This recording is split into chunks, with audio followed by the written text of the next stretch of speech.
After the Second World War, there was an uprising by the Kikuyu people who wanted their land back. The Kikuyu were herded into concentration camps and fortified villages, almost the entire population of over 1 million people. People were systematically tortured to death. They invented a new kind of pliers whose purpose was first to crush men's testicles and then to cut them off.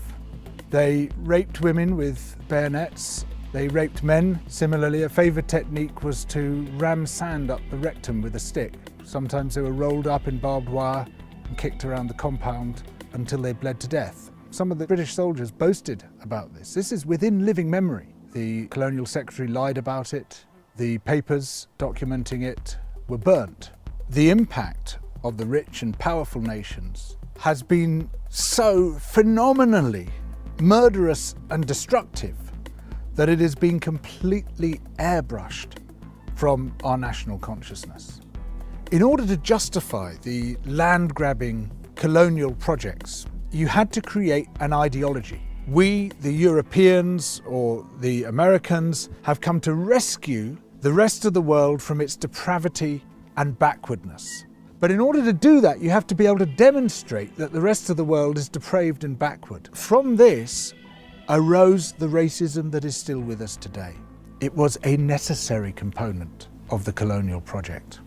Some people might claim, well, okay, we broke a few eggs to make this omelette. It's as if all those human beings were eggs. But look at the omelette, isn't it fantastic? Look, we made this fantastic omelette. Forget about all that unpleasant stuff and let's just celebrate where we are.